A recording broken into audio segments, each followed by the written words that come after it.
이재명 정부가 집값을 내린다면서 서민들의 부동산 대출을 규제하는 이해할 수 없는 정책을 내놨는데요. 변희재 대표가 이와 관련해 충격적인 폭로를 했습니다. 자, 이 집 문제가 당연히 이 논의가 나올 수밖에 없었잖아요.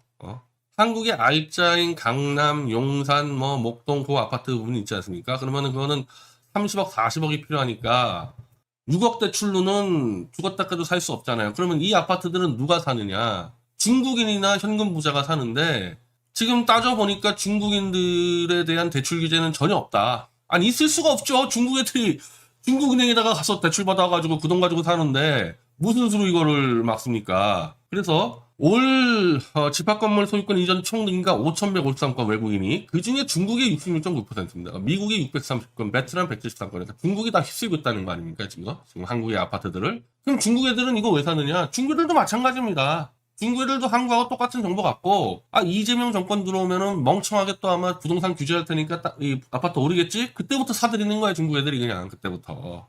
그래서 이 중국 애들이 함부로 이 한국 아파트를 사지 못하게끔 이 허가제로 바꾸자고 국민의힘에서 지금 법안을 만들어내놨다는데, 쉐쉐쉐쉐 거리는 그 이재명 일당들이 중국의 눈치 보이는 이 법안을 통과시키겠습니까? 그러니까 한국의 거의 78%나 80%의 이 30, 40대들이 이제 집 마련하는데 대출이 다 막혀버렸어요. 그 사이에 이제 중국 애들을 사들이면은 핵심은 뭐냐? 그 뒤에 아파트가 올라가냐 낮춰지냐 문제 아니겠어요? 근데 노무현이나 문재인 때 보면은 100% 올라갔단 말이야, 계속. 그럼 당연히 올라가는 거죠. 그러면 계속 사는 거지, 중국 애들하고 현금 무자들은. 그리고 돈 없는 서민들은 일단 급하니까 서울시 외곽이나 저쪽으로 바깥에서라도 사놔야 되는 거죠. 그러면은 어떻게 돼요? 다 오르는 거지. 다 오르는 거죠, 그것 때문에. 이거 문재인 때랑 했던 거를 똑같은 짓을 하니까 나는 이게 과연 실수일까? 아니, 어떻게 똑같은 실책을 10배를 더 강화해서 나옵니까? 이건 실수가 아니라 이재명 일당들 돈 엄청 많잖아요. 이재명 일당들, 이재명부터 해가지고. 지도 이재명 일당들하고 중국인들하고 그냥 다 사해치려고 마음먹은 거 아니냐. 그러고도 남을 놈들이지. 그래놓고 이제 이 이재명 졸개는 이따위로 떠듭니다. 이따위로 떠들어요. 진성준 매달 300만 원 이상 빚으로 집 사기해야 되는 게 말이 되나? 야, 니네가 임명한 과기처 장관이 이미 샀잖아. 매달 300만 원? 그 사람은 7억 5천 빚내가지고 40억짜리 아파트를 샀잖아. 정권 출범하기 직전에. 그 사람만 샀겠어? 이재명 아마 주변에 이재명 당선되면 무조건 아파트 뜨니까 아마 어마어마하게 샀을 겁니다. 이재명 주변 애들이. 그 과기처 장관 포함해가지고 그거. 그렇게 자기들은 사놓고 돈 없으면 집 사지 마라. 돈 없으면 집 사지 마라. 이렇게 나오는 거예요. 이래놓고 또 지들은 산다니까. 문제는 뭐냐면 지들은 산다니까. 이래놓고 산다니까. 변희재 대표가 이재명이 드디어 제2의 대장동 사건을 시작했다고 폭탄 발언을 했습니다. 이제 트럼프한테 뜯기고 우리 국민들 세금 뜯어가지고 또 해먹겠다고 지금 나오는데, 내가 이거 원래부터 이거 AI 벤처 기업을 국민 세금으로 키우는 이거 안 된다 그랬죠. 이런 나라도 없고, 이런 나라도 지금 이거 결국 뭡니까? 이거 대장동입니다, 대장동. 이 중에 몇십 조는 빼먹으려고 그럴 거야. 어디 벤처 사업을 국가가 밀고 가서 합니까? 벤처 사업을. 이거는 그야말로 천재급 두뇌 한 두세 명한테 정말 엄청난 돈을 주면서 끌고 와서 해야 되는 일인데, 이 150조를 그런 식으로 쓸 수가 없게 돼 있어요. 이 국가가 개입하면은. 나눠 쓰게 돼 있거든. 이게 예산 집행의 그 규칙이 그렇게 돼 있어. 한 명한테 못 몰아준다고. 그러니까 민간 기업이 할 수 있는 거를 여기서 못 한단 말입니다. 그러면 두뇌를 못 데려와. 그럼 얘들 뭐 할 것 같습니까? 150조 가지고. 고물 컴퓨터 그냥 와장창 사가지고 그냥 갖다 깔아놓는다니까, 그거. 분명히 그거. 1년만 지나면 다 고물되는 거. 그러면 그 컴퓨터 구입하는 비용에 커미션을 누가 먹어요? 이재명 떨거지들이 먹겠죠, 당연히. 그리고 그 컴퓨터는 이제 1년, 2년만 있으면 써먹지도 못하는 거예요. 이딴 짓 하겠다는 거야, 이거 지금. 이거야말로 누가 막아야 되는데. 아니, 근데 난 도대체가 트럼프한테 지금 얼마 갖다 준다 그랬어요? 트럼프한테 지금 거의 한 600조 갖다 줘야 되지 않아? 그 돈이 있어? 이건 또 돈 어디서 나오나? 도대체 어디서 가져온다는 얘기야, 이 돈을? 세금 걷어? 국채 발행해? 아니, 도대체가 트럼프한테 뜯기지 말던지 왕창 뜯겨오더니 이걸 또 150조를 또 뭐 어떻게, 이건 무조건 이건 망하거든요. 이거 어떻게 막지, 이걸? 산업은행 털어먹겠다는 건가? 아니, 산업은행에 돈이 있어? 첨단 전략 산업기금설계 산업은행 돈 있냐고, 지금. 결국에는 근데 지금 국채가 안 될걸요. 국채를 누가 사요 이거? 어차피 트럼프한테 갖다 맞춰야 되는데 이 국채가 금리가 엄청 뛰게 돼 있는데 이 국채로 지금 못 만들 때 돈이 없어서 못할 수는 있겠다. 돈이 없어가지고 이것들 돈 쓰는 거 보세요. 돈 쓰는 거 7월까지 한은에서 갖다가 114조 썼습니다. 예산이 있자 1년에 600조잖아요. 그러면 들어온 대로 써야 되는데 그냥 쓰려고 하는 거 갖다 빌려가지고 114조 빌려가지고 뿌려버린 거야. 근데 앞에서 그러면 이재명 취임 전에는 한 30조인데 이재명 취임 이후에 지금 70조를 갖다 뿌렸습니다. 그리고 또 국채 30조 또 뿌렸고요. 여기서 또 150조를 또 뿌려. 이거 지금 아니 이재명 만세하는 개돼지들은 이거 좋아? 이거? 좋아? 멋있어? 나중에 진짜 이 빚은 정말 이재명 찍은 놈들한테만 다 뒤집어. 이거 왜 우리 같은 사람들이 왜 이걸 뒤집어 써야 됩니까? 이거 다 빚이 되는데 이거. 이재명 만세 부른 놈만 갚아 이거. 지금 정책으로 뭐 하고 있는 줄 알아 이놈들이? 이제부터 이재명 정권 때부터 짓는 아파트하고 연립주택은요 강제로 태양광 깔도록 지금 강제 의무화를 시켰습니다. 문재인 때도 이거 안 했잖아. 문재인 때는 보조금을 지급했지 이렇게 전 국민에게 강제화했는데 지금 태양광 강제시켰어요. 전 건설사가 아파트나 연립주택 지을 때는 무조건 태양광 쓰도록 강제화시켰습니다. 그러면 이 건축하는 사람들이 얼마나 황당하게 지금 다 벙찐 게 태양이 들어서는 데나 태양광을 해야지 대한민국의 아파트나 연립주택 들어서는데 태양이 안 들어서는 데가 얼마나 많은데 내가 지금 살고 있는 여기 마포 아파트도 태양 안 드는 데가 엄청 많아. 한국에는 좁게 짓기 때문에. 더군다나 연립주택은 만약에 큰 건물 뒤에 있으면 태양 안 들잖아. 근데도 강제로 태양광을 지금 하도록. 와, 뭐 이런 놈들이 다 있습니까? 이거는 누가 봐도 이거 태양광 이거 팔아먹으려고 이거 팔아먹으려고. 문재인 때도 이거 팔아먹어서 돈 엄청 벌지 않았습니까? 운동권들이. 이제 이거를 100배 1000배 더 팔아 완전히 전국토를 대장동 시키겠다는 거죠. 근데 지금 일단 이 건설업자가 난리가 난 게 이재명 쪽에서 계산한 거랑 계산 단가가 다르다. 이거 3배, 4배 더 들어간다. 이렇게 되면은 분양가가 비싸지는 거 아니냐, 분양가가. 근데 나는 이 분양가가 비싸지고 그걸 떠나서 이게 쓸모없는 데가 아마 내가 볼 때 이렇게 하면요, 한 90%는 이게 쓸모 없어질 겁니다, 이거. 그냥 돈 갖다 바치는 거야, 이재명한테 그냥. 돈 갖다가 바치는 거야, 이거. 그늘진 데다가 이걸 왜 깔아놓냐고, 이거를. 자, 건설업계는 실제 추가 비용이 정부 예산 2배 이상일 수도 있다. 왜? 옥상뿐 아니라 벽면에도 깔아버린다. 근데 벽면에 깐다 해도 그거는 아파트가 앞쪽에 나와 있는 데는 벽면 깔지. 저 아파트 뒤쪽 있는 데는 벽면에 깔아서 그 태양 쏠 수 있어요? 태양이 받긴 해? 이게? 이거 진짜 뭐 하는 짓이야, 이거. 전문가들의 충분한 검증이 없는 게 아니라 아예 검증 없죠. 아예 검증 없고 몇 놈이 그냥 해가지고 우리가 해먹자. 마치 백현동 땅 그냥 올려버리듯이 우리가 해먹자 해가지고 올린 거 아니냐고. 이게 어떻게 정책이냐고, 이런 게.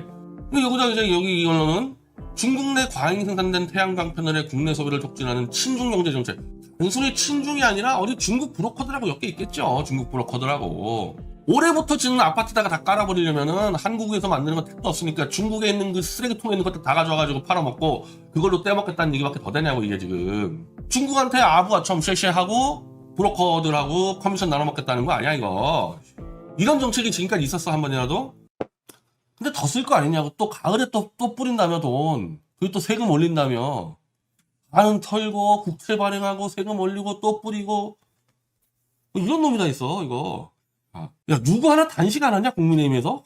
재정 망한다고 누구 하나 단식 안 해? 그리고 이제 뭐 경제는 끝장을 내고 있고 끝장을 내고. 그 포스코 그거 지금 문 닫았다며. 포스코 문 닫으니까 뒤에 이거 또 닫았다. 솔직히 이 건설 쪽 이 사망자는 나오지요. 이걸 얼마나 많이 줄이냐가 이 선진국인데 아마 우리나라가 그렇게 굉장히 이제 그 사망률이 적었을 거야. 근데 너희 사망자 나오면 문 닫아. 그러니까 다 문을 닫아버리니까 어떻게 됐냐. 지금 이 DL건설에서 임직원이 80명이 사표를 썼고 현장 44곳이 공사를 중단했다. 지금 포스코 ENC도 마찬가지잖아요. 그러면은 한 80곳이 지금 공사를 중단되면요. 그거에서 먹고 사는 그 인부들은 어떡합니까? 사람 하나 죽었다고 이 임직원 80명이 다 전문가들 다 쫓아내고 공사 다 중단하면은 건설 노동자들 뭐 먹고 사냐고 이거 지금 이렇게 해가지고 사고는 내일도 날 수 있어. 그러면은 내가 만약에 건설 대표잖아요. 사고 하나 벌어지면은 그놈은 감옥 가고 접어야지. 건설 접어야 돼요. 내가 건설 사업을 해도 누구 하나 죽을 수 있잖아. 그럼 누구 하나 죽으면 감옥 가고 다 털린다 그러면 매각을 하든지 매각이 안 되면은 그냥 해체시켜서 있어야지. 이거는 그러니까 이 사람들이 뭐냐. 아우 잘됐다. 그냥 튀자. 이렇게 된 거 아닙니까 이거 지금. 이렇게 되면 건설을 안 하지 공사를. 그럼 뭐 먹고 사냐고 지금 노동자들이. 이재명 한 놈의 그 취미생활 내가 볼 때 취미생활이야. 근로자 하나 죽으면은 멋있게 국민들에게 떠들어가지고 걔들 속여보자. 이재명의 취미생활 때문에 대한민국 건설사가 다 죽어가는 거죠, 이거. 윤석열이가 그 술 처먹다가 의사 2배 늘렸다 해가지고 한 10,000명 죽어버렸듯이, 환자들. 이재명의 그 개인 취미생활 때문에 이제 이 사람들은 먹을 게 없어가지고 죽는 사람 생겨요. 먹을 거 없어가지고. 한국 자살률이 다 그거잖아요. 거의 다 빈곤 때문이잖아, 빈곤 때문에. 그리고 이 노동자들이 나이가 든 사람도 많은데, 빈곤 독거노인들 죽어나가는 거죠. 아니, 근데 이제 노인들 일자리를 또 박살내고 있는데, 이건 또 뭐야. 이건. 주 15시간 미만 계약금. 이게 지금 거의 독거노인들이 하는 거거든요, 이거.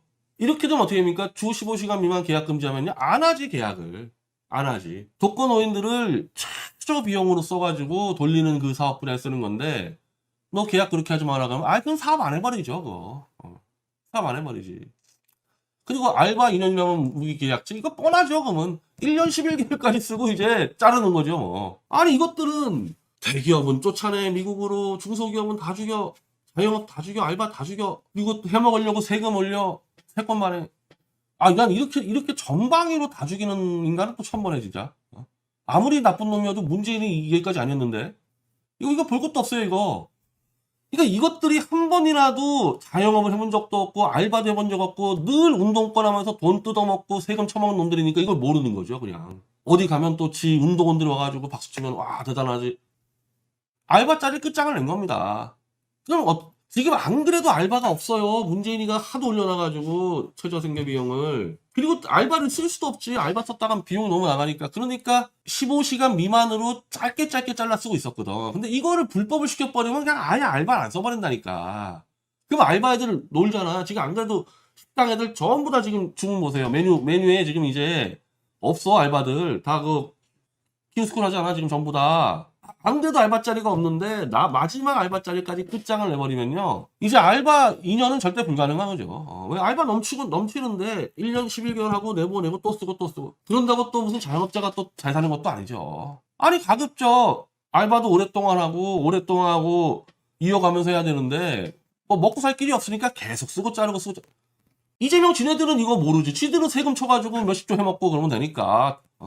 정말 이거 어쩌려고 이래, 이거 어쩌려고. 그러니까 이재명이 지금 20대한테 지지율 폭락하는 거 아닙니까? 이재명 지지하는 40대, 50대 이놈들도 이제 아마 이제 어마어마한 구조조정 벌어져가지고 이제 이재명 찍은 놈들은 정말 그 엄청난 대가를 치러야 될 거야. 변희재 대표가 이재명 정부의 고위직 인사가 양심 고백을 했다고 충격적인 소식을 전했습니다. 이게 지금 터졌는데 난 이게 참 황당한 일이 터졌어요. 지금 이재명 인사의 상징적 인물이 최동석이 됐죠. 그럼 최동석 하면은 이재명 첫 조각 인사에 거의 상징이 됐어, 상징이. 그러니까 현재 이재명은 최동석을 칠 수가 없어. 이게 너무 상징적이 돼버려가지고. 그리고 나는 나뿐 아니라 다른 보수 유튜버들 내가 방송을 봐도, 저 송국권이나 서정국 유튜브를 봐도 솔직히 최동석이 하는 발언 치고 이재명에 대해서 높이 평가한 걸 빼면 틀린 말이 뭐냐. 문재인은 무능한 놈이다. 조국은 그놈은 겉만 번들어한 놈이다. 그리고 문재인과 조국이 만나서 보고 무능한 두 놈이 만났다. 정청래는 야비한 놈이다. 틀린 말이 하나도 없잖아요, 이 사람 얘기하는 게. 근데 우리 입장에서 최동석이 범진보좌파 진영 사람들을 까서 좋아하는 게 아니라 난 이 사람이 얘기하는 범사회적인 문제에 대해서 내가 깔 게 하나도 없어요. 아니, 군대에서 강제로 다 줄을 세웠어, 군사 병사들을. 그렇다고 하더라도 그 병사들이 정말 섹시한 여자 하나 들어가면은 막 모자 던지고 달려갈 거 아니냐. 그러면은 그 서 있는 군사들의 그 질서가 그게 진짜 본연의 질서냐. 그건 맞는 얘기잖아요. 굉장히 독특한 얘기도 아니지만 그렇다고 틀린 얘기도 아니잖아요. 그래서 이 사람이 얘기하는 거는 질서의 그 본질을 봐야 된다. 그냥 강제로 세워놓는 게 질서가 아니다. 이게 왜 여성 비하입니까? 이게 왜 여성 비하 발언이에요? 이 사람이 얘기하는 사회적 현상을 보더라도 나는 다 끄덕일만 하는 것 같고. 그리고 이제 범미디어치 독자들은 이 사람을 좋아할 수밖에 없었던 게 바로 정청래가 태블릿 PC 청문회를 막았을 때 이 사람이 정청래 까면서 이런 표현까지 썼어요.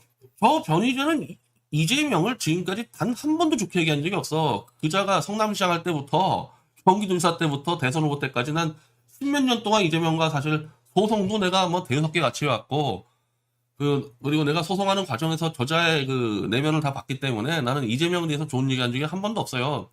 대통령 돼서 까는 것도 아니고 그 전부터 까왔으니까. 그러니까 촛불들도 알잖아요. 내가 이재명 돼서 어떻게 생각하는지를. 그러니까 이 사람도 알아. 최동석도. 그래서 그 말까지 했다고. 변희재가 이재명 까는 거 다 안다. 근데 이재명 까든 안 까든 태블릿 조작이 맞으면 그거 잡아야 될 거 아니냐.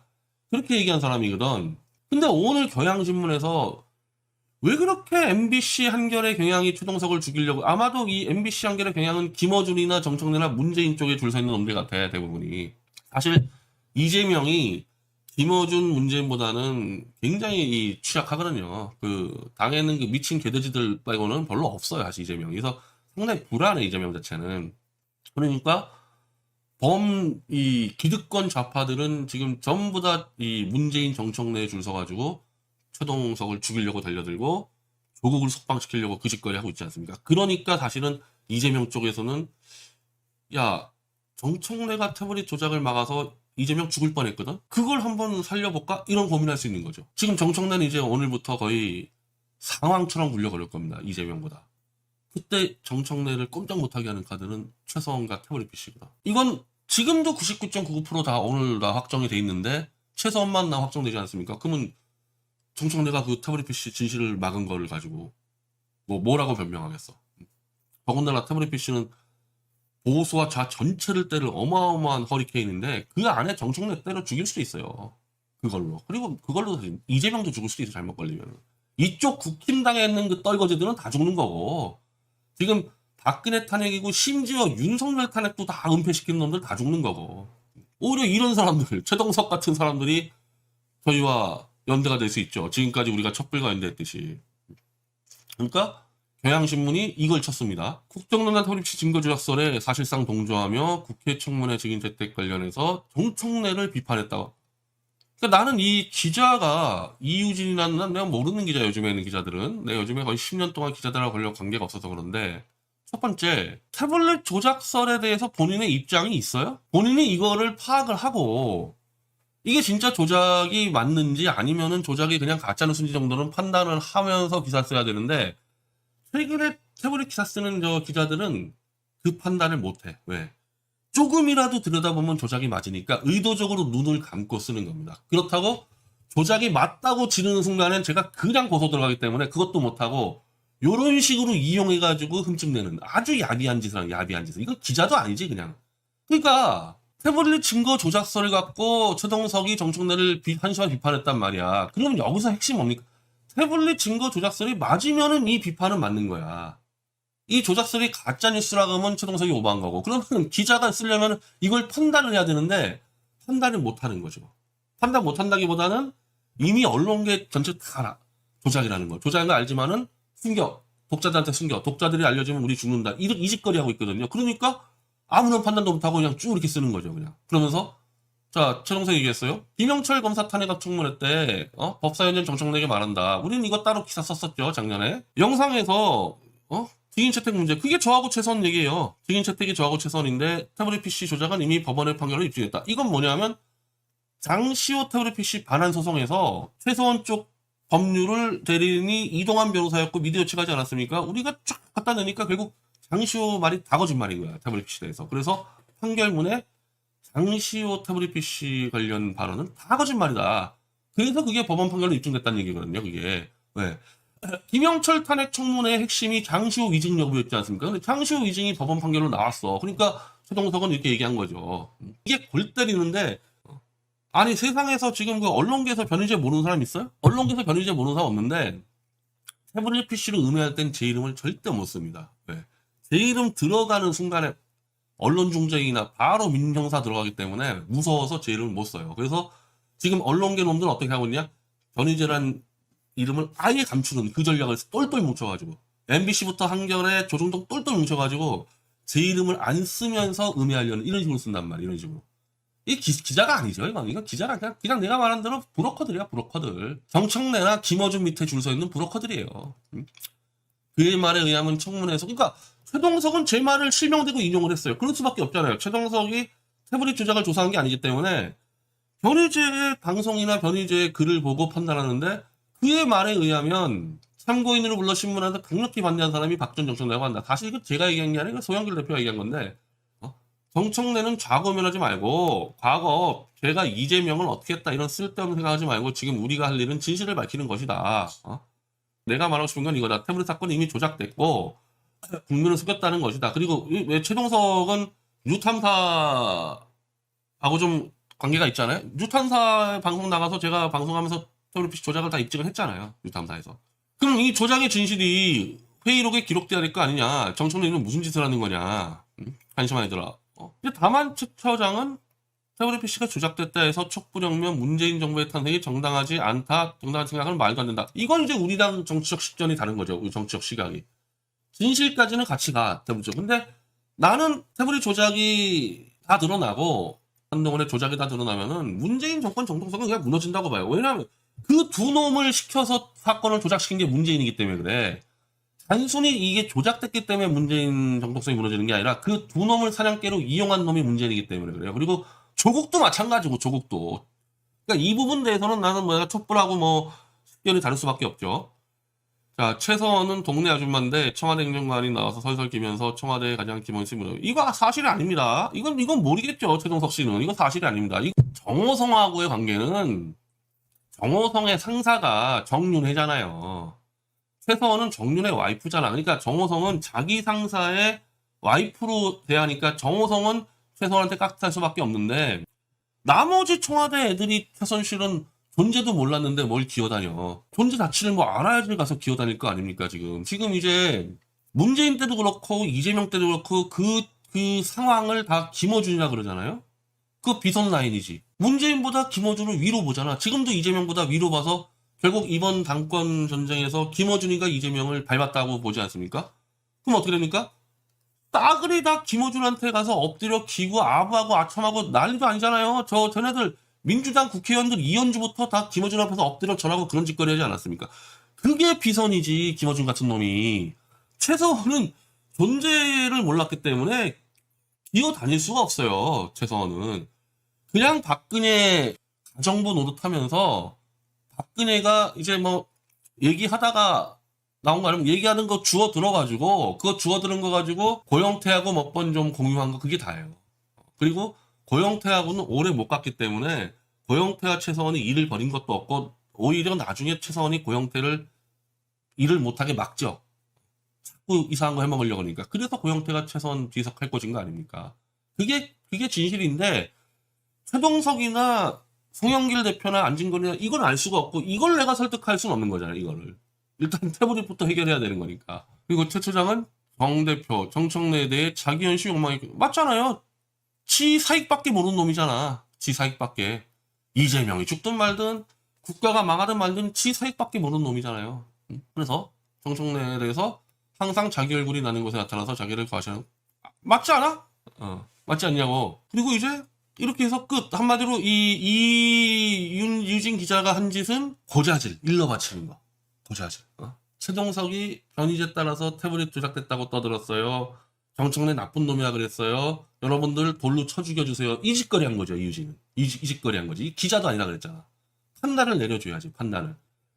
따는 게 아니라 최동석의 발언들 중에서 여러 가지 중에서 인물을 평가한 거하고 지금 태블릿 조작 사건에 대해서 얘기한 거는 기자가 이런 식으로 쓰려면은 예를 들면은 정청래는 자기 과시가 없는 정말 선량한 사람인데 왜 음해했냐 이런 판단이 들어가야 될 거 아닙니까? 태블릿 조작은 말할 것도 없고 그 판단하지 않고 고자질만 하는 거지. 정청래 김어준한테 이 최동석이란 놈이 변의 재판 들었어요. 정청래 이렇게 했어요. 혼내주세요. 이런 고자질을 하는. 이건 잘라야 되죠. 이런 잘라야 되죠.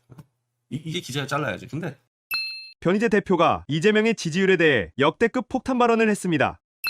주식 같은 경우에도 내가 오늘 그 한 분하고 상담을 하다 보니까 주식 같은 경우 자기도 작은 기업을 하고 있지만 부동산에 부자들이 다 투자하는 걸 주식적으로 돈을 좀 돌리자고 해서 그 세금을 때리는 거를 50억 기준으로 해놨던 거 아닙니까? 민주당이 10억으로 내리려고 했는데 내가 과거에는 10억을 해도 내하고 관계없으니까 나는 죽었다 깨나도 10억을 못 버니까 주식으로 뭐 세금 많이 걷으면 좋겠지라고 생각했는데 간단하게 중요한 거는 많은 그 개미들, 주식 시장을 통해서 500만 원 벌고 1000만 원 벌고 2000만 원 버는 사람들이 그 주식의 한도를 세금을 50억부터 때리던 거를 10억으로 낮춤으로 말미암아서 외국계 큰 손이 나는가, 그 다음에 부자들이 주식 시장에 빠진다는 거예요.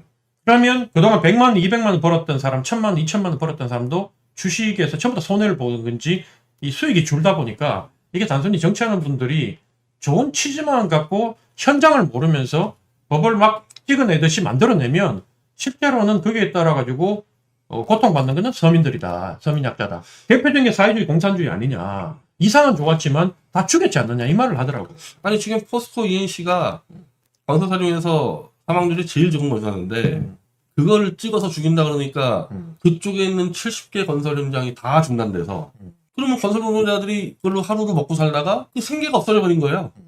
근데 이게 포스코 ENC뿐이 아니라 연관된 건설사들이 지금 다 중단해 버려가지고 이게 한 70만 명 지금 거의 노동자가 지금 일자리 있는 사람이 하루 아침에 이거 어차피 이제 이런 거 뭐 기업 내에서의 이 사고 같은 경우는 시스템적으로 계속 이제 보완하고 보상하고 이런 문제를 이재명 대통령이 면전에서 이 살인마들아 뭐 이따위로 얘기해 버리니까 아 그럼 사업 안 한다 이렇게 된 거 아니에요? 근데 더구나 이제 이러다가 코레일 사고 터지니까 그럼 당연히 이제 코레일에 그러면 오너 누구냐? 그럼 대통령 아니냐? 사관 앞뒤가 딱 막혀가지고 그 김영우 노동부 장관 사기업들에게는 교통 치더니 코레일 사고사 나니까 또 엎드려 빌고 아주 우스운 꼴들을 계속 만들어냈어요. 근데 이게 지금 모조리 경제를 위축시키고 있다는 거예요. 이런 것들이 좀 하나가 다. 그러니까 경제 성장률이 우리같이 사실은 우리가 큰 규모라고 하지만 일본이나 미국, 중국에 비하면 아주 작은 경제 아닙니까? 작은 규모의 중간 정도 사이즈의 경제인데 아니 미국보다도 지금 성장률이 더 처져서 지금 미국이 3%대를 달리는데 우리가 1%가 안 되니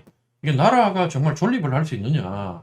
그게 단순히 뭐 좌파 쪽 사람들 만나보면 인구가 줄다 보니까 어쩔 수 없다라고 얘기를 하는데 인구가 줄기 때문에 어쩔 수 없다면 다른 방면으로라도 뭔가 보완을 해서 아니 국가가 기본적으로 성장을 해야 우리 같은 경우에는 끊임없이 물건을 팔고 성장을 하지 않으면 자원이 없기 때문에 나중에 결국 나라 자체가 사람들이 돈이 없다 보니까 더더욱더 집을 사고 자녀를 가질 만한 여건이 안 되고 그럼 인구가 계속 줄게 되는 상황이고 그렇게 됐을 때 나라가 앞으로 걷잡을 수 없이 누가 그러더라고 대한민국이 중진국 중에 전후에 이 식민지 국가에서 최초로 선진국에 진입한 최초이자 유일한 마지막 선진국이라고 얘기했는데 앞으로 10년 가기 전에 대한민국이 유일한 선진국 국가 중에 유일하게 다시 중진국으로 떨어지는 국가가 될 거라고 이렇게 전망하는 그 경제학자들도 많아요. 그러니까 지금 그게 그냥 하는 소리가 아니라 상황이 심각하다.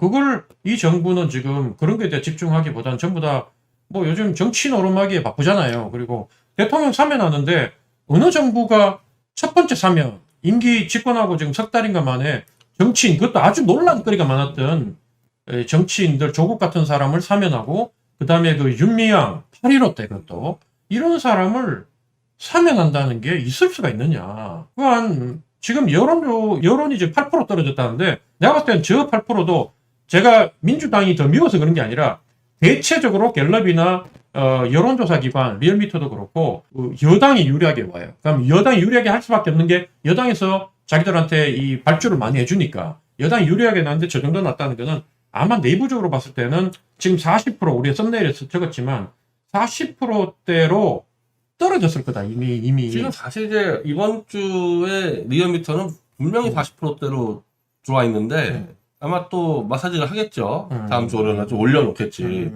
근데 지난 8월 13일 날 47%로 떨어졌어요. 그러니까 13일 날. 이게 평균으로 볼 때는 50% 조금 넘었지만 구간별로 날짜별로 보면 40% 떨어진 날이 2, 3일 된다잖아요. 네. 그럼 이번 주는 40%인데 아마 40%로 발표 못 하겠지 리얼미터가 뭐 죽을 일 있으니까.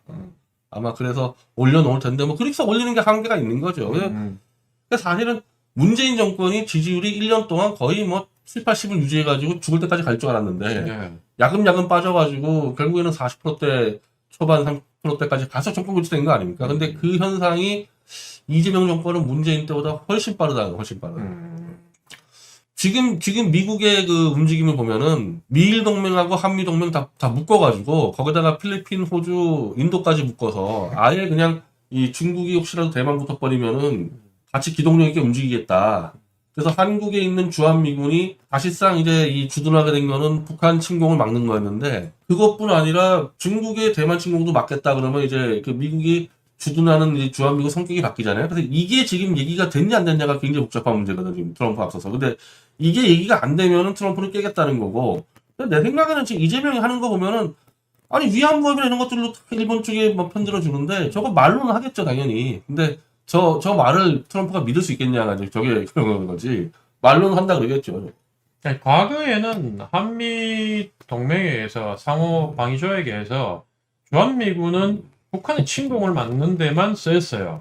그래서 우리 전쟁이 만약에 한반도만 전쟁이 터졌다 그러면 미군이 여기 있겠지. 근데 만약에 우리가 생각할 때 늘 시나리오 지금 워게임도 그렇게 하는 게 중국이 대만을 침공할 때 그냥 중국하고 대만하고 단독 전쟁이 벌어지지 않을 거다. 그러니까 주한미군 사령관도 계속 얘기하는 게 한국도 어떻게든 거기에 연루가 될 거라고 얘기해서 우리 사회, 우리나라에 파장이 있었는데, 그러니까 북한이 동시에 움직일 수도 있다. 국지도발이라도 전면전이 아니더라도 그렇게 됐을 때 이제는 우리는 직접 주한미군 없이, 주한미군은 현재 전략기동군으로 아마도 대만 방어에 투입이 될 거고, 그러면 주한미군이 없는 상태에서 한반도는 우리 스스로 지켜야 되는 경우도 있다라고 지금 이제 얘기하는 것 같고, 아마 군이나 정부, 오른쪽 정부가 보수 정권이 들어왔을 때는 그럴 경우에 일본하고도, 이게 이제 우리는 일본하고 앙숙이고 믿을 수 없지만 미국 입장에서는 다들 자기 똘마니 아닙니까? 그리고 뭐 일본이든 한국이든 아무리 무장해본들 미국 전력의 10분의 1도 안 되니까. 그래서 니들끼리 협조해가지고 한국 방어를 해. 그리고 북한이 미사일 쏘면 일본도 위협을 받으니까 그렇게 해라고 할 건데, 특히 좌파 정부는 그걸 하면 안 되지. 왜? 지소미아 부분도 있고 그런 부분에 있어서 일본이 우리나라가 스스로 방어해야 된다. 그러니까 만약에 우리나라가 스스로 방어하다가 어려움이 와가지고 도움을 받아야 될 것 같으면 일본한테 도움을 받는 거에 대해서는 일본이 또 다른 침략자이기 때문에 우리가 안 된다고 얘네들이 지금 얘기를 했던 거고, 오른쪽 정부, 보수 정권은 그런 상황이 오면 일본하고도 서로 협조를 할 수 있는 게 아니냐라고 하니까 이 왼쪽 사람들은 아니 그게 바로 구한말 때 일본이 한반도에 들어와서 한반도를 식민지화했던 전형적인 방식을 따라가는 거 아니냐라고 얘기하면서 서로 생각이 다른 거죠. 근데 우리 국민들도 일단 일본은 다 싫어하기 때문에 오른쪽 왼쪽 할 것 없이 다 싫어하거든요. 근데 군에 있는 사람들하고 대화를 해보면 일본이 1대1로는 우리하고 적이 될 수 있지만 북한과 중국과 하고 만약에 연결된 전쟁이 벌어졌을 때는 일본은 결국 미군의 지휘를 받는, 그렇잖아요. 전체에 있는 쿼드든 뭐든 그 미국의 사령관의 지시를 받는 그 미일 동맹, 한미 동맹이 다 연결이 어떻게든 돼가지고 함께 연합군으로 움직일 가능성이 상당히 높다. 그래서 연합훈련도 지금 하잖아요.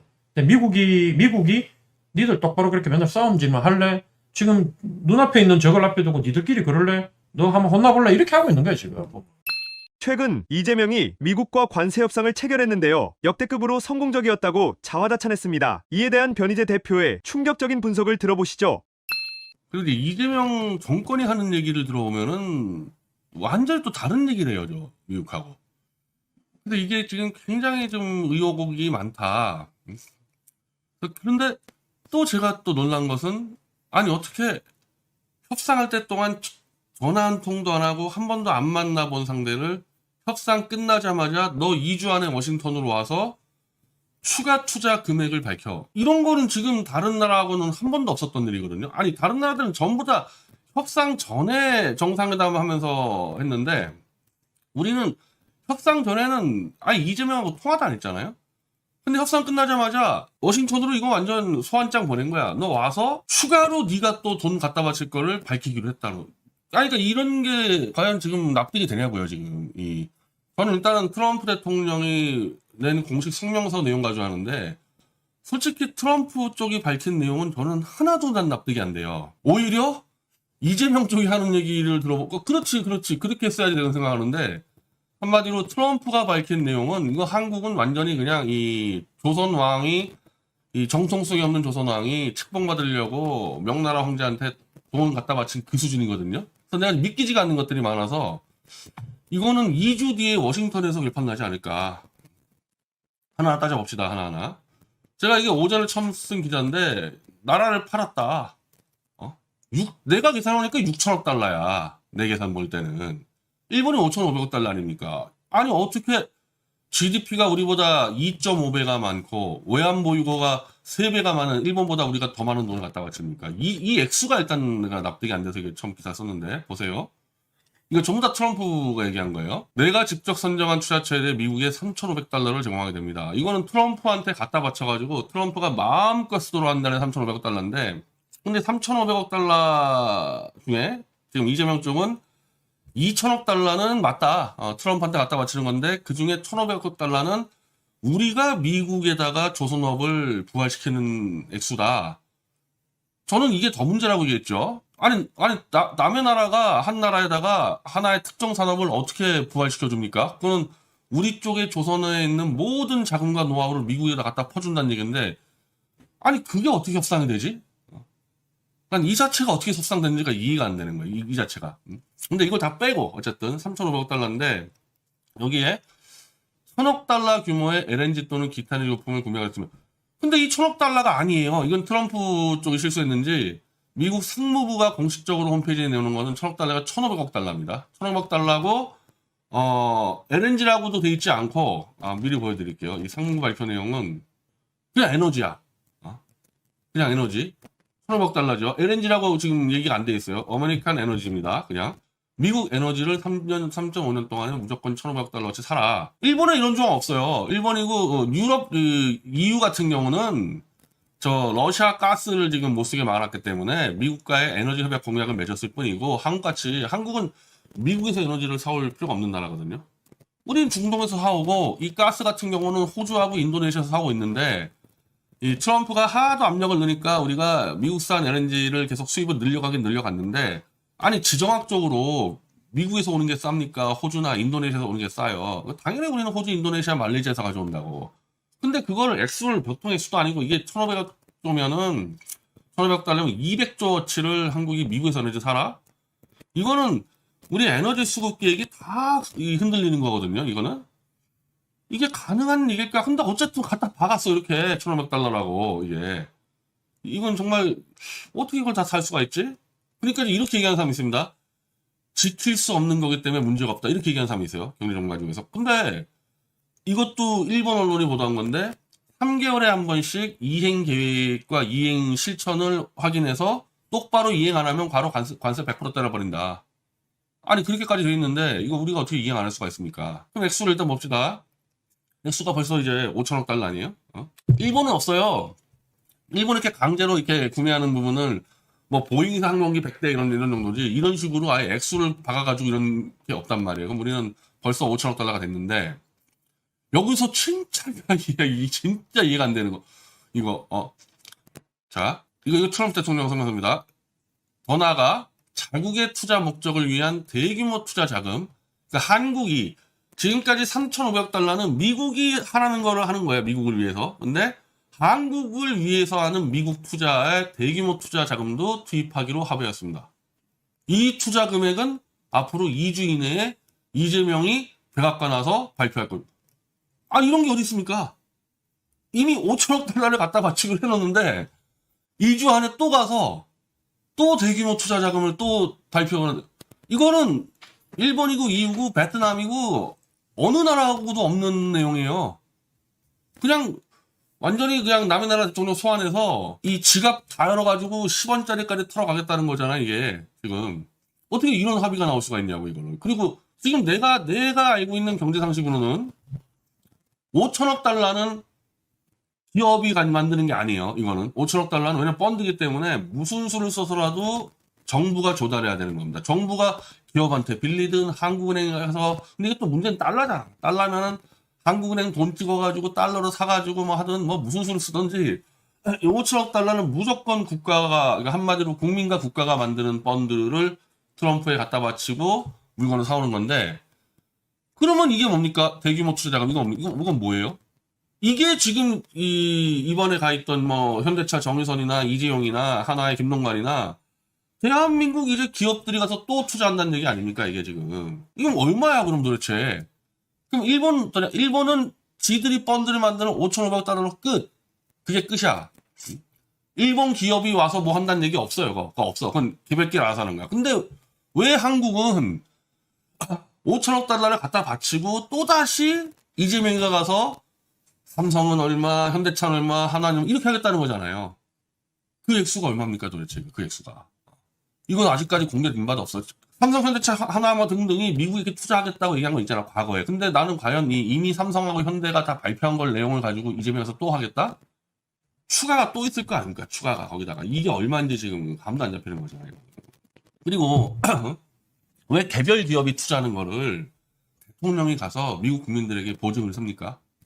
아니, 삼성이 현대나 이런 거 미국에서 투자한다고 얘기할 수 있어. 근데 풀리면 안 할 수 있잖아, 기업들은. 근데 이런 식으로 가서 대통령이 우리 민간 기업이 이렇게 투자하겠으나 밝혀버리면요, 우리가 보증 쓰는 격이거든? 그러니까 다른 나라들은 안 한단 말이야, 이런 것들을. 왜 우리만 하냐고, 저걸.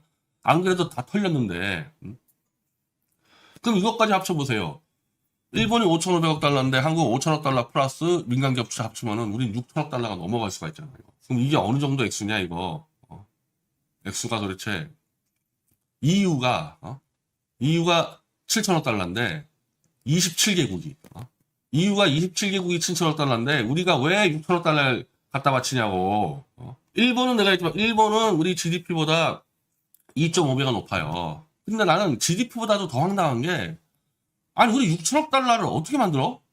우리 외환보 휴거 전체가 4천억 달러인데 이게 지금 미국이 에너지 구입비로 찍어버린 게 3년인데 그럼 이건 모든 이 돈은 거의 3년 안에 다 내놓으라는 얘기인데 우리 외환보 휴거 전체가 4천억 달러인데 3년 안에 6천억 달러를 우리가 어디서 가져옵니까? 어디서 가져와 이거? 아니 그러니까 이 경제 전문가들은 현실적으로 말이 안 되니까 안 지켜도 된다. 뭐 이런 식으로 얘기하는데 아니 이거 안 지켜도 되는 거를 왜 이런 식으로 서명해? 그러면 만약에 오늘 같은 경우는요 미국하고 한국이랑 말이 워낙 다르기 때문에 사람들이 평가를 할 수가 없어. 평가를 유보할 수밖에 없어요. 근데 워싱턴 끌려가서 이게 진짜 기정사실화 된다 하잖아요. 저는 뭐 이게 만약에 3년 안에 우리가 6천억 달러를 미국에다가 갖다 박는다 그러면요 일단 한국에 이제 이 국채 안 그래도 이재명이가 지금 계속 국채 지금 뿌리겠다는 거 아니야 해먹으려고. 그런 이재명 한 놈이 지금 국채금리 올리는 것도 있는데 이러면은 그냥 국채금리가 그냥 완전히 폭등해서 한국의 국채 휴식 조각이 되고 원화 가치는 그냥 폭락이죠. 폭락 이건 폭락이죠. 그 맨날 그 이재명 만세하는 그 변절자 한정석도 나름 지가 또 경제 전문가라고 이건 나하고 똑같이 얘기하더라고. 이거 만약에 현실화되면 국채는 폭등하고 원화 가치는 폭락이다 이건 그냥. 한국 경제가 버틸 수 있는 액수가 아니야. 이거를 갖다 바칠 수 있는 액수가 아니에요. 그러면서 이재명 정권은 미국산 쇠고기와 쌀 개방을 안 키웠다며 자화자찬했는데 뭔가 좀 이상하단 말이야. 왜냐하면 트럼프가 찍어서 미국산 쇠고기 개방 안 하면 가만 안 두겠다까지 얘기했고 그 나라가 한국밖에 없는데 이게 개방이 안 될 수가 있을까? 근데 더 이상한 게 나와요. 이제 더 이상한 게 우리가 지금 15%니 뭐니 전부 다 상호관세입니다. 그러니까 미국이 한국에 기본관세를 15% 매겼어요. 그럼 우리도 모든 미국 제품에 15%를 매길 수가 있어요. 이건 국제법상으로 그렇게 돼 있습니다. 그러니까 한 나라가 관세를 매기면 그 나라로 매길 수 있도록 되는 게 상호관세이기 때문에 지금 EU든 일본이든 한국이든 베트남이든 전부 다 협상 체결할 때 상호관세라고 표현을 써요. 근데 미국이 워낙 큰 시장이 있기 때문에 미국이 15% 때린다고 같이 15% 못 때리지. 우리든 뭐 일본이든 미국에서 파는 게 많으니까. 그 대신 주권이라는 게 있기 때문에 우리가 보호해야 될 품목도 있지 않습니까? 그래서 그거를 관세를 완전 철폐하지 않고 매겨놓는 겁니다. 근데 한국은 더 웃긴 게 이미 우리는 한미 FTA로 맺었어요. 2008년도에. 그래서 특별하게 보호해야 될 것들이 아니면 우리는 상호관세가 0%였다고 미국하고 한국은. 원래 0%였어요. 대부분이. 그래서 지금 단지 자동차가 문제가 아니라 우리나라 그 뭐 불당면 있잖아요. 불당면. 이런 것들도 지금 미국 시장에 쓸고 있는데 이 불당면도 지금 이제 관세가 이제 15% 올라간다. 난리 났다 해서 평균적으로 한국이 모든 제품을 0%에 집어넣고 있다가 우리는 15% 때려 맞았기 때문에 한미 FTA를 한일 FTA를 하지 않은 일본이나 EU에 비해서 이 충격이 더 크죠. 우리 쪽은 당연히. 없던 관세가 올라갔으니까 일본은 있던 관세가 좀 올라간 거고. 그래서 자동차 같은 경우는 우리는 0%였단 말이야, 수출할 때. 그래서 그걸 가지고 현대차가 도요타하고 좀 붙은 건데, 지금은 우린 0%가 갑자기 15%가 되고, 일본은 2.5%가 15%가 돼요. 일본도 많이 올라가지만 우리가 EU나 일본에 비해서 상대적인 이익을 보고 있었던 2.5%가 사라졌기 때문에 우리는 일본과 EU에 비해서 2.5% 손해보게 되는 거죠. 이 한무 FTA의 이 특수가 사라졌기 때문에. 그 자동차 말고도 다 그래요. 자, 그러면은 미국의 모든 제품을 지금 다 웬만한 농산물이나 이제 국가안보 관련된 게 빼놓으면 전부 다 우리는 이제 미국에다 이 관세들을 매기고 있었는데, 물론 그것들 제외하고는 우리는 미국에다가 관세를 다 0%였지, 우리도. 그러면 갑자기 미국이 한국한테 15% 관세 매겼으면요, 우리는 0%였던 미국 제품에다가 관세를 조금이라도 매겨야 될 거 아닙니까? 조금이라도. 원래 0%였으니까. 근데 이 트럼프는 We have agreed the tariff for South Korea was 15%.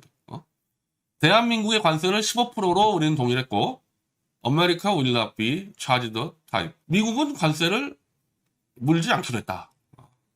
이런 표현을 써요. 그래서 이거를 한국 언론들도 이거는 미국산 제품은 관세 0%라는 식으로 보도를 몇 개 한 데가 있는데, 근데 이거 그냥 이 문장 그대로 맞잖아요. 문장 그대로 한국은 15%, 미국은 0%. 이런 나라가 있었냐? 이런 나라가 실제 베트남과 미국이 상호관세 타결 발표하면서 트럼프 대통령이 베트남산은 20%, 미국산에는 0%.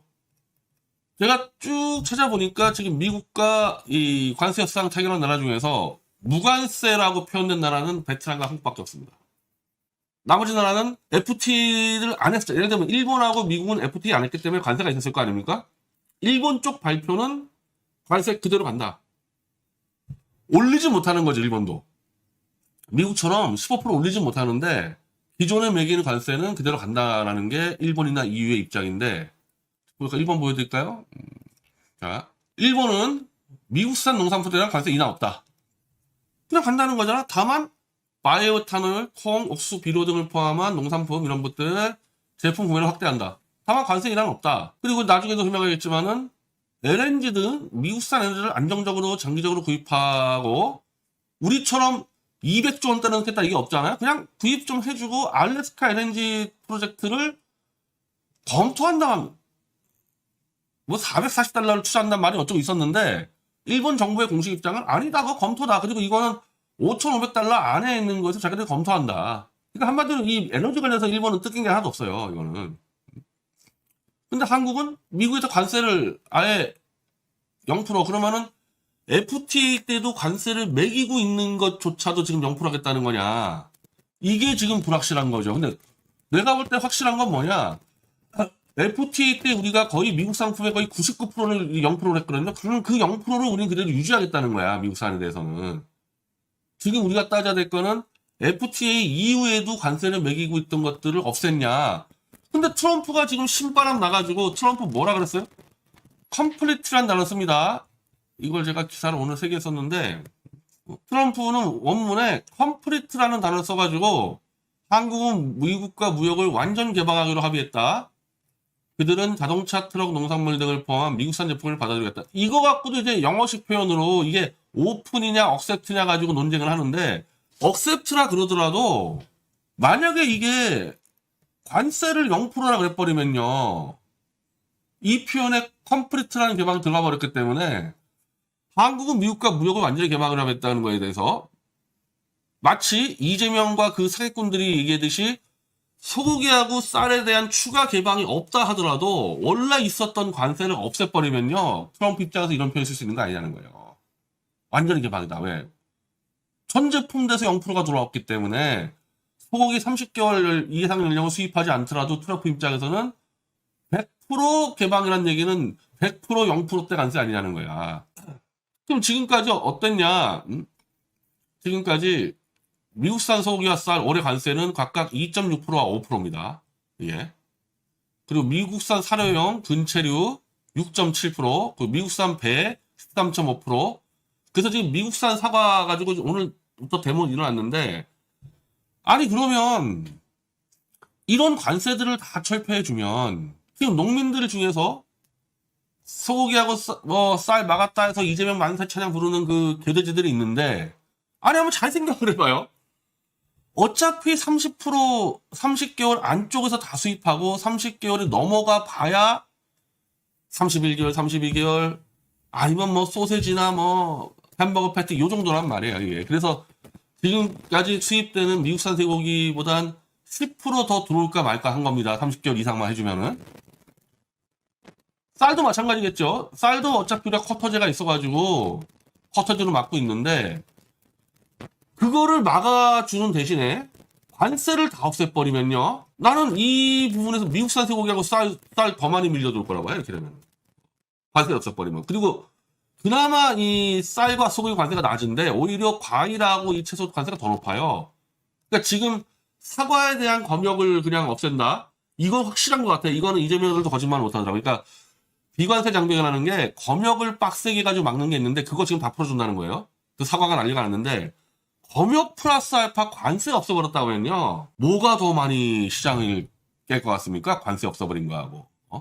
그까지 소고기 30개월 이상 받아주는 거랑 관세 없어버리고 검역 없애주는 거랑 뭐가 더 큰 거냐고. 후자는 내 생각에는 이 수준 들어오면요, 이거 웬만한 과일들 다 박살날 게 뻔한 이 정도 관세가 날아가기 시작하면은 검역도 없애지고. 그러면은 뭘 했어야 돼요? 내가 그냥 강조하지만은 가장 피해가 적은 소고기 30개월 이상을 받았으면 되는데, 개돼지들 속이고 MBC 같은 사기꾼들 지켜주려고 그거를 안 하는 대가로 5천억 달러 플러스 알파 갖다 바치고 관세 다 없애주고. 이게 지금 뭐 하는 짓입니까, 이게 지금. 이게 뭐 하는 짓이에요, 이게. 아니, MBC, 진중건, 김기르 등 미친 소 괴담 사기꾼들 몇 놈 지키기 위해서 5천억 달러 800조를 갖다 바치고 농업시장을 통째로 미국에 넘겨주는 이런 짓거리였잖아, 지금 이거. 이거. 그래 놓고 이재명이는 오늘 신바람 나서 말 안에 진짜 가만인 줄 알아, 치아 돈 들려, 관세 자기가 다 했다. 지금 완벽하게 사기쳐놓고 완벽하게 사기쳐놓고 지가 다 했다고 이러고 있는 거 아닙니까, 지금 이거? 나불나불 대면서 지가 지금 관세 협상의 영웅이 된 것처럼. 아니, 어느 나라가 이런 식으로 협상을 했어? 첫 번째 6천억 달러 플러스 알파, 거기다가 2주 안에 미국에 끌려가가지고 또 추가로 돈 갖다 바칠 거 얘기해야 되고, 그리고 국내 시장은 미국산 다 무관세. 아니, 어느 나라가 이따로 협상했냐고. 변희재 대표가 보수 유튜버들의 충격적인 상황을 전했습니다. 그러니까 이 수사가, 내란 특검 수사가 단순히 윤석열과 군인 몇 명에 그치지 않고 국힘당 전체 그리고 보수 유튜버 전체로, 그래서 1030명을 다 수사해서 최소한 500명을 감옥에 넣겠다는 거 아닙니까? 지금 그렇게 가고 있어요. 그렇게 간다는 거는 이제 임경민이가 알려준 거거든. 전 시민사회섭실의 강기훈, 이 강기훈이가 사실은 윤석열 정권 때 온갖 설치고 다녔죠. 이 강기훈이가 보수 유튜버. 근데 내가 알기로는 강기훈이는 내가 잘 아는 올드라이트, 원래부터 전통적 보수 활동을 했던 신혜식이라든지 성창경 뭐 이런 쪽은 전혀 접촉을 안 한 걸로 알고 있어요. 이건 누굴 접촉했냐, 강기훈이는. 박근혜 탄핵 때 새롭게 밀고 들어와서 온갖 협작질했던 안정건이 막 그런 애들하고만 했기 때문에. 그래서 지금 모매체에서 취재를 하고 있는데 대통령실 행정관들을 수사하고 있다. 그게 이제 강기훈인데, 특히 극우 유튜버, 우리 입장에서 보수 유튜버입니다. 물론 강기훈이가 만난 애들은 보수도 극우도 아닌 그냥 사기꾼 유튜버들인데, 강기훈 같은 경우는 직접 유튜브를 관리한다는 소문이 있었다. 나도 알아요. 이건 뭐 다 아는 얘기잖아요. 그런 것들이 특검이 들여다본다. 그럼 당연히 돈이 어떻게 흘러갔느냐를 추정하지 않겠냐. 근데 이 사기꾼 유튜버들은 사기쳐서 돈을 많이 벌어서 아마 윤석열 정권에서 돈을 주진 않았을 겁니다. 근데 다만 이제 비상계엄 때 이 지령을 내렸겠지. 지령을 이렇게 방송해라. 근데 이게 걸리면요, 내란 공범으로 그렇게 가는 거지.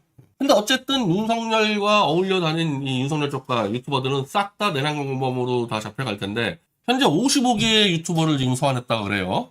이렇게 되면 지금 윤상현 의원도 김건희 특검 압수수색 들어왔는데, 이거는 김건희 불법 공천이니까 김영선 문제 아닙니까? 김영선 문제. 여기는 윤상현뿐 아니라 이준석도 걸려 있잖아요. 윤상현은 이거 말고도 윤상현은 내란 공범으로 또 수사들어가. 그리고 추경호하고 나경원 지금 부른다는 거고, 이재명이 자기 입으로 국힘당에 80명 잡겠다 그러지 않았습니까? 그럼 국힘당 80명에 보수 유튜버 한 30명에 그리고 군인들, 국무위원들, 공무원들 해서 총 1000명 수사해가지고 한 300에서 500명 감옥 가면은 전국에 분산되더라도 아마 서울구치소에 200명 들어올 텐데, 저는 지금 7월이나 8월 초에 사실상 거의 뭐 구속이 확정됐다 저는 생각하고 있어요. 왜 그렇게 해서 제가 플랜을 짜야 되거든요. 그 수밖에 없는데, 근데 아는 사람들이 많으면요, 일단 감옥 생활 편합니다. 그거는 확실해. 이재명이 전 국민에게 지역 화폐로 25만 원을 지원한다고 했는데요. 변희재 대표가 이와 관련해 역대급 충격적인 폭로를 했습니다. 지역 화폐를 하면 왜 안 되는지 너무나 상식적인 너무 상식적인 이유들이 있죠. 자, 내가 미디어치가 지출도 있고 수입도 있을 거 아니에요? 근데 광고 매출 올렸으면 광고주가 나한테 돈을 가져오는데 마포구 화폐 가져온다? 1,000만 원짜리? 마포구 화폐를 가져왔어요. 그럼 미디어치가 지출하는 데는 인쇄소부터 뭐 수많은 데가 있지 않습니까? 그게 전국적으로 있는데 어떤 놈이 광고비로 마포구 지역 화폐를 가져왔어. 그럼 나는 마포에서 거래하는 것만 쓸 수가 있잖아. 그럼 여기 뭐 건물료밖에 더 됩니까? 그러면은 나는 똑같은 1,000만 원인데 마포에서밖에 못 쓰는 그 돈은 내가 받아봐야 전국 거래가 안 되기 때문에 실제 미디어치 지출을 못하니까 이건 종이 쪽지야, 종이 쪽지. 마포에서 쓸만한 거 빼놓고는. 그럼 내가 그 마포 지역 화폐 가져온 놈한테 이거 못 받겠다 그러면 걔가 어떻게 하겠습니까? 그럼 한 장 더 줄게요. 그렇지 않겠어요? 그럼 2장 가지고 마포에서 쓰는 거 쓰고 한 2달 동안 더 쓰면 되지 않겠습니까? 그래 2장 줘? 원래 1,000만 원인데 2,000만 원? 그걸 내가 고민해볼게. 이게 뭐예요? 이게 카드깡, 이게 한마디로 화폐깡. 카드깡이랑 화폐깡인 거야. 지금 지역 화폐가 다 그 꼴 났어요. 지역 화폐가. 달러가 왜 강세야? 달러는 전 세계 다 뜰 수 있잖아. 다 쓸 수 있잖아. 달러는. 그러니까 이 화폐의 가치는요. 한마디로 언제 어디서나 쓸 수 있어야 되거든. 그게 화폐의 가치인데 지역 화폐는 그게 극단적으로 제한되지 않습니까? 그럼 똑같은 1,000원, 1,000원짜리도 대전 쪽 화폐와 일반 1,000원하고는 가치가 비교가 안 되는 거지. 그러면은 예를 들면은 마포구에서 지역 화폐 발행할 때 1,000원짜리 발행하잖아요. 그러면 그거 1,000원짜리로 계산해야 되는 거야. 실제로 마포구는 1,000원은 다 고갈되는 거지. 국민 세금만 고갈되는 거야. 그렇게 돼가지고. 이게 너무 당연하잖아. 이게 난 이재명이 같이 대장동 백현동 투기로 해먹은 놈이 이걸 모를 리가 있나 이런 거를. 이걸 알면서 계속한다? 이거 뭔가 업자하고 연관돼 있는 거죠. 이거. 지역화폐 발행 업자들은 연관돼 있는 거지. 나는 이거 뭐 도저히 이거 이재명이가 이거 지역화폐의 문제를 몰라서 그런다는 건 경기도 화폐 아마 보고서 다 올라왔을 겁니다. 이거 돌면서 깡댄다는 건 다 할 거야. 근데 한다? 뭐 먹을 거 있나 보지. 먹을 거 있나 보지.